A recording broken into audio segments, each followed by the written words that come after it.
Good morning, friends. I hope that you're well this morning.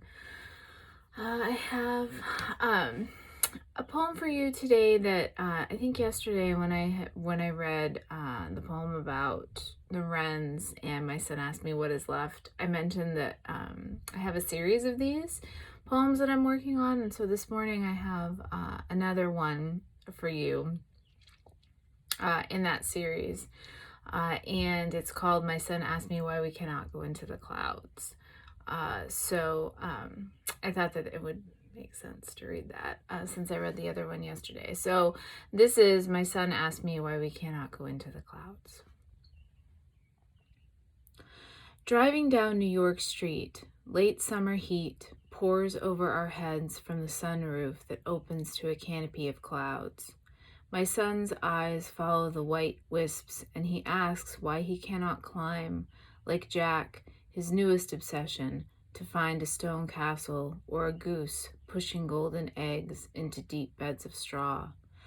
I mutter something about water vapor, about falling down, down, down through blue, but my words, though true, grieve me.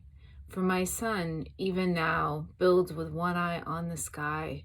He keeps looking up and up and up, but my eyes stay straight ahead, and with each word I knock stones from his castle wall.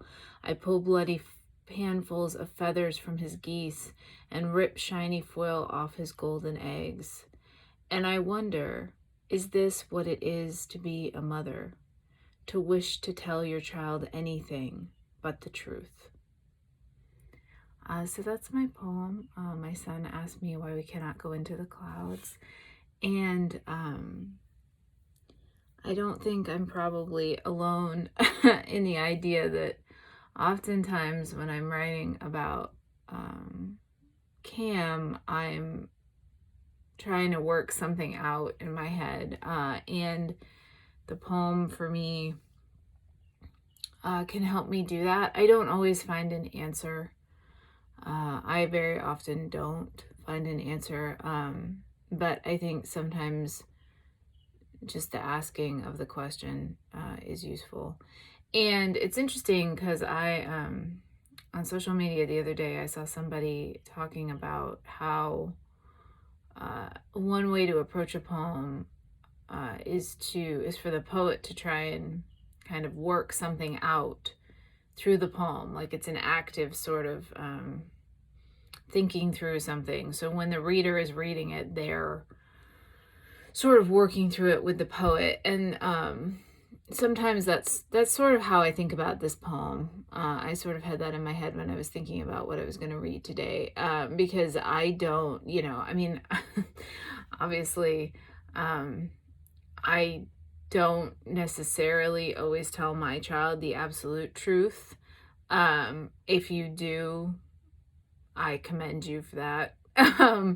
But I try to, but it's tricky. And I think to what we were speaking about yesterday in terms of like inhibitions and when those inhibitions set in and sort of, I guess when you start to lose some of the magic in the world, what do you replace it with?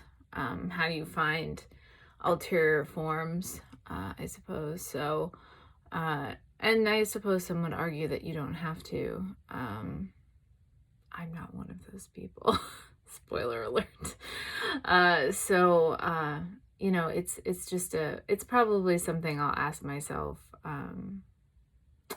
many times during his childhood and probably afterwards too. And I think the other thing that's kind of interesting, and this is definitely the case with this poem, and I was thinking about with some of my other poems, I also read something somewhere many moons ago about how poets are very often kind of writing the same poem over and over again.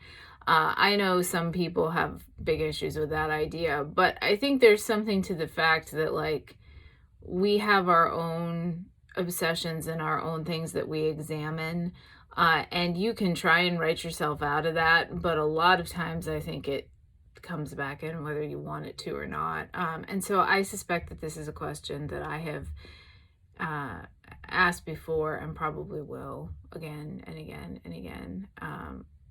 And I don't know if I'll ever find a satisfactory answer, but I'm not entirely sure that that's the point anyway. So a little philosophical musing this morning for a Monday. Sorry. I hope that you're all well wherever you are, and I'll speak to you soon.